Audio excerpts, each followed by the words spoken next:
it's a question that I get asked, and it's not a question that's hard to answer, but it's a Glasgow's my homeland. I always feel like I'm coming home. My relatives were here. My heritage is here. My mum and dad are from here. I'm from here. I will never ever forget where I come from.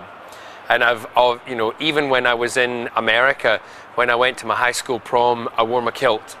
I've always been proud of that. You can go back and find videos of me doing Burns nights and things like that in America. So I do always feel like I'm coming home.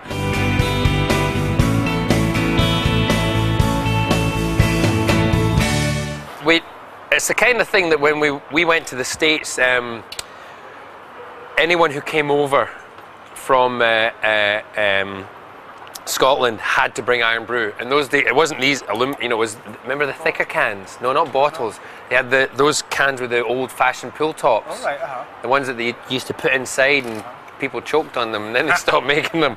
And then eventually, a lot of places in America, they had like Scottish American societies, and they had shops connected to them, and you could get it, but a can would cost you a lot of money. So then when the bottles came out, we've been having it shipped over for a long, long time.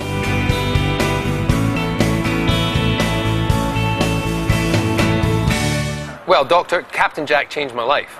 Captain Jack, I won't lie to you, when I was in musicals, I made a good living, and I always worked, and I always, that's having the kind of Scottish work ethic put into me. It goes back to my gran and my papa. They would have done any job to put food on the table, and my mum and dad always said, you go where the work is, son. So if I'm asked to go to different cities or do different kind of things, like when I'm in the West End and all of a sudden they say, we want you to start, we want you to audition for Doctor Who, of course I'm going to take it. Of course I'm going to go look at it, because I want to do different things. I want to work.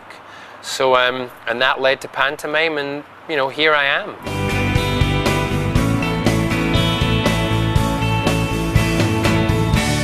You are going to laugh, but my record company, I'm with Sony. And Psycho Records are a division of Sony, and when I was putting my album together, we had actually thrown it in the mix that I would have loved to have sung with her and sung a duet. It never really came into fruition. It didn't really happen, and rightly so, because they were very focused on her solo end of the career. But yeah, who knows? Because the thing is, with your time in musicals and her, obviously, she loves them. There must be a fair few songs that both of you could work. Bring it on. Yeah. Susan, if you're out there, give us a call. I'll happily sing with you.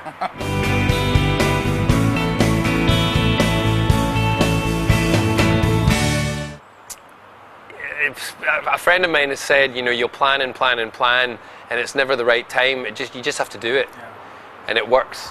You make it work. It's like anything in life, where there's a change or something, you adapt to the change, you make it happen. So who knows? But I've been a lot of foster carers have been in touch with me, and agencies have been. Scott and I've done some research online, and just looking about, and so we're always open. Actually, a friend of mine who adopted many years ago, she adopted, and she adopted a young Chinese baby, and she said the child will find you. That's very true. You won't find the child. So I'll just have to sit and wait.